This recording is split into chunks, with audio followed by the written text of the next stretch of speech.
Hey, how you doing, Leon? Coming to you live. Subscribe and like. Subscribe and like.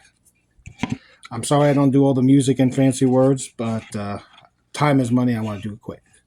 Today we got the Davis Industries. A little bit about them real quick. They they were related to the Jennings people. The Jennings founder had a daughter, married the Davis individual, and they branched out into their own, gun company. They made guns different than the actual Jennings. Jennings made the 25 cals, if you remember, only, and Davis went into the 380 and 32 market. I don't think they made anything else. But let's check this weapon. No ammo. All right, a little bit about the gun real quick. You can see it looks like a Raven Arms almost. Safety switch is a little bit. It's right here. It looks like the MP25 one. Serrations around the same in the back. Same setup to disconnect. You got the button push here. The sights are pretty decent. I shot it today. It looked good. Not much to this pistol. It's a little heavy. You got the same thing as the model as the Raven. Release on the bottom. So, you pretty much got the same weapon almost, just a little bit bigger. All right, let's see comes in the box. Now, this company went out of business in about 2000, sold their interest to COBRA Enterprises, or COBRA Firearms, which I did a video already on it. In here, you're going to get the manual. All right. This manual is for the P32 and P380. Like I said, they only made 2 guns. They were out of Chino, California, the Ring of Fire. Do not dry fire. That's a warning. And here's a auto feed instructions. Not to shoot. Feed problems will occur when using soft tip ammo. All right, we won't use that. Attention, dealer. Little attention card. Here's the original sales card for the guy who brought it in Richland Park, Pennsylvania. On January 30th, 1993, he sold it. And he sold it for $84.95. All right, a little bit about this gun. Like I say, I took it to the range today. Couple of, only takes about 5 rounds, I think, in the mag. And a little bit about it. It's pretty much, it was a little heavy. It shot on target. I did good on target. Just a little heavy when you shoot it. Just be careful. If you get one, get a good grip. It is heavy. Let's take it apart real quick. Same as the Raven, if you know it. Depress this with a pen. Keep your finger over it so it doesn't shoot out the spring. There you go. That wasn't hard. Now the difference is the recoil spring is in here. On the other guns, if you notice, it goes in there.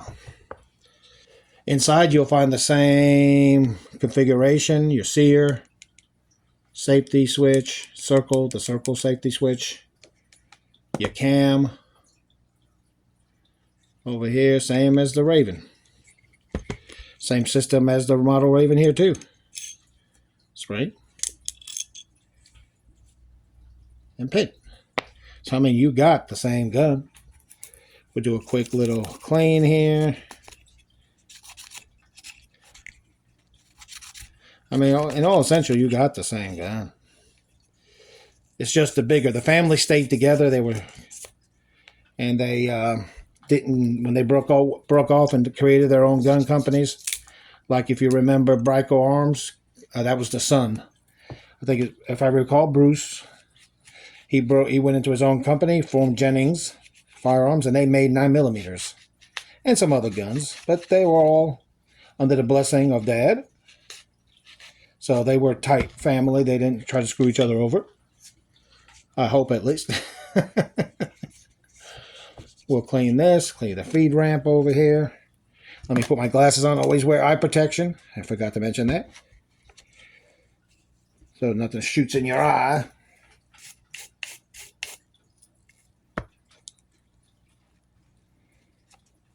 There we go. We'll keep it nice and clean. These are the Ring of Fire guns. They call it the Ring of Fire because all of them were located in like one area. in California with Raven Arms, Jennings, Davis, Lawson.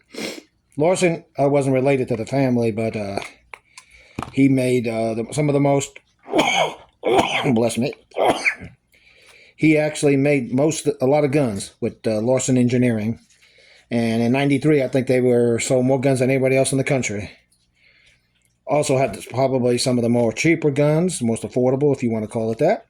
Some people call them cheap. They had a lot of problems, feeding, shooting, breaking apart. So, would I recommend one? If you want to get one for giggles, just for historic purposes, yes, go ahead. But if you want to get one for self-defense, why?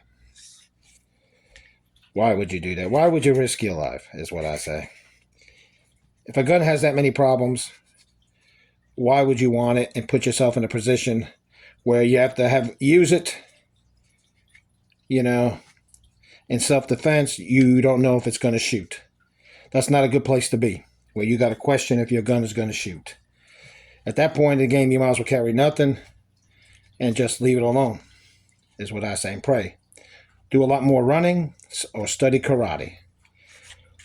All right. We'll do this one more time. All right.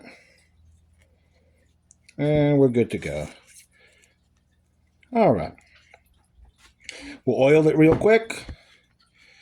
You don't have to go crazy cleaning these guns. I mean, it's clean enough. You can see it on the inside there. Don't have to go crazy. People always go berserk with these guns and over clean them. You're going to shoot it again. As long as you keep it wiped down, clean, you're good to go. All right, we'll put a little oil in the locations where you have to. Friction points is what I call it. That way the gun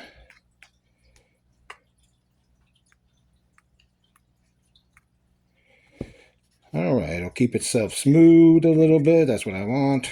Now be careful if you ever press the trigger and play with these guns. This snare can snap off and shoot out because the cam will come loose and you'll have to find the spring.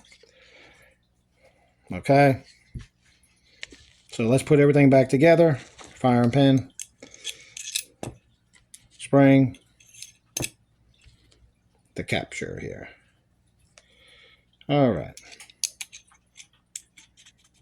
Now, if you're going to get one for fun's sake. If you just want a part of history. For self-defense, I don't recommend it. With jams and other issues, why would you do that? All right, and the way you put it in is simply captures itself inside of the frame. And you put it together like anything else, you see? Now you keep your hand here because that thing will shoot out. You just depress it. Voila.